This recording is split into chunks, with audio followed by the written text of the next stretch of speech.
नमस्कार, आप देख रहे हैं न्यूज कैपिटल एक्सप्रेस। मैं हूं आपके साथ गुंजा। नीट यूजी परीक्षा 2024 को लेकर मेडिकल फील्ड में हंगामा मचा हुआ है। छात्रों का आरोप है कि अंडर ग्रेजुएट प्रवेश परीक्षा में एजेंसी द्वारा धांधली की गई है। एनटीए के विरोध में सभी छात्र संगठन प्रदर्शन कर रहे हैं। उनकी मांग है कि एग्जाम को निष्पक्षता से दोबारा करवाया जाए। राजधानी भोपाल में भी नीट स्टूडेंटों ने शहर के ज्योति टॉकीज चौराहे पर प्रदर्शन करते हुए फिर से परीक्षा करवाने की मांग की। उन्होंने कहा कि देश भर में एनटीए की और 5 मई को नीट 2024 की परीक्षा आयोजित की गई थी, जिसका रिजल्ट 14 जून को जारी करना था, लेकिन रिजल्ट 4 जून को जारी कर दिया गया। इस परीक्षा में बड़े स्तर पर धांधली हुई है और पेपर लीक हुआ। नीट के एग्जाम में अपने लोगों को फायदा पहुंचाने के लिए बड़े स्तर पर धांधली हुई। सर, आपका नाम बता दीजिए। मेरा नाम डॉक्टर अमित गुप्ता है। अभी इस साल जो नीट का रिजल्ट आया है, नीट 2024 का, तो बेहद शर्मनाक रिजल्ट आया है। कई सारे ऐसे बच्चे जो योग्य थे, उनकी रैंक बहुत ज़्यादा पीछे आई है और अनेकों प्रकार की विकृतियाँ नीट के रिजल्ट में आई हैं। पहले तो सिर्फ कुछ टॉप रैंक्स पर ही विवाद था, बट अब जब देखने में आ रहा है कि कम मार्क्स वाले बच्चे भी, जो बच्चे के 550 नंबर आ रहे थे, उसके रिजल्ट आते आते 450 रह गए। OMR सीट की चेकिंग में भी ना जाने लाखों बच्चों के में गलती हुई और एनटीए जो कि नेशनल टेस्टिंग एजेंसी इस एग्ज़ाम को कंडक्ट कराता है, वो इस गलती को स्वीकार करने को तैयार नहीं है, जिसकी वजह से लाखों बच्चों का जो भविष्य है वो अधर में जा रहा है और उनकी रैंक बहुत ज़्यादा पिछड़ गई है। जैसा कि आप लोग जानते हैं कि नीट एक नेशनल लेवल का एग्ज़ाम होता है और इसके लिए बच्चा गांव-गांव से आके यहाँ भोपाल में, दिल्ली में, कोटा में तैयारी करता है। ऐसे ऐसे पेरेंट्स जिन्होंने अपने खेत बेच के बच्चों को तैयारी कराई और आज उन बच्चों के जब मार्क्स आ रहे हैं, बट एनटीए की रिजल्ट में या आंसर की में चेकिंग की वजह से कई बच्चों के मार्क्स गलत आ रहे हैं। इसके अलावा 720 नंबर के पेपर में से 720 नंबर लाने वाले 67 बच्चे आए हैं। ऐसा इतिहास में कभी नहीं हुआ है और एक ही सेंटर से, इंडिया में लगभग 4500 सेंटर में से एक ही सेंटर में से 6 टॉपर आए हैं, जबकि ऐसा हो नहीं सकता।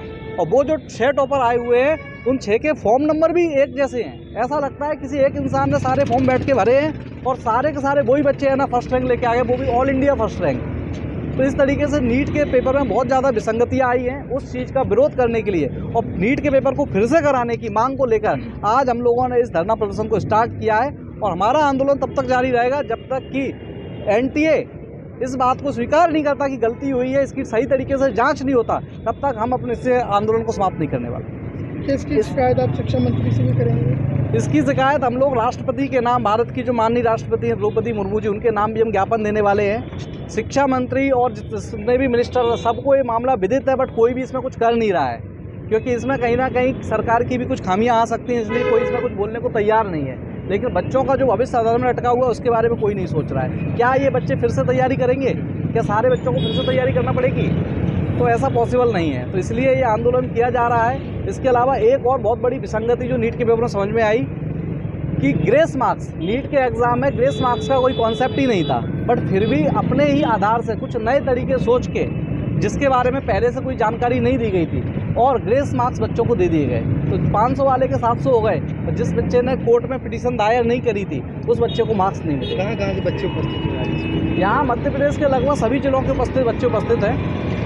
अलग अलग 3-4 इंस्टीट्यूट के बच्चे इकट्ठे हुए हैं। सभी बच्चों के मन में आक्रोश है और सबसे बड़ी बात यह है कि बच्चे बहुत कुछ आक्रोशित करना चाहते हैं, उनका उस प्लेटफॉर्म नहीं है। उस प्लेटफॉर्म को अवेलेबल कराने के लिए हम लोगों ने, नीट के जो हम लोग टीचर हैं, नीट का शिक्षक संघ जो है, उन्होंने तय किया है कि उन बच्चों को हम लोग प्लेटफॉर्म प्रोवाइड करेंगे और इस आवाज़ को देश की राष्ट्रपति तक पहुंचाएंगे, ताकि राष्ट्रपति महामहिम खुद इसमें संज्ञान लें और एनटीए को निर्देशित करें कि इसकी पुनः जांच कराएं, या अन्यथा पूरा का पूरा पेपर फिर से होना चाहिए। तो ये सरासर गलत है। जस्टिस चाहिए हमें, जो हमें ये ग्रेस मार्क्स मिल रहे हैं बाकी बच्चों को, ऐसा नहीं होना चाहिए। पहले भी ऐसा नहीं हुआ है बाकी सालों में, लेकिन इस साल क्यों बताया भी क्यों नहीं हमें हैं? और बाकी ये इतने सारे रैंक ऑल इंडिया 1 कैसे आ सकती है? 1 से लेकर 48 लोगों की रैंक 1, 720 में से 720 परसेंटाइल सबके सेम कैसे हो सकते हैं? और एक ही सेंटर से 6 लोग, हरियाणा के सेंटर से 6 लोग A1 कैसे आ सकते हैं? और उनके रोल नंबर भी एक के बाद एक, ऐसा हो ही नहीं सकता। आपको क्या लगता है? हमें तो लगता है बिल्कुल रीनीट होना चाहिए, या तो ये स्कैम है, पेपर लीक तो देख रहे हैं वो करवा रहे हैं या नहीं करवा रहे हैं, लेकिन रीनीट तो होना चाहिए, या फिर वापस से कॉपी चेक करनी चाहिए। तो अगला आपका क्या स्टेप है? अगर रीट नहीं होगा तो कम से कम कॉपी तो चेक करवाने चाहिए इनको दोबारा। अगला स्टेप क्या होगा आपका? हमारा आज प्रदर्शन करने आया है, हाँ। स्टेप क्या रहेगा? अभी तो ये जारी रहेगा प्रदर्शन जब तक ये एनटीए कुछ करना दे, उनका कुछ रिस्पांस नहीं आ रहा। ठीक है, नाम बता दो अपना। नाम, मेरा नाम रोहन मलोटिया है।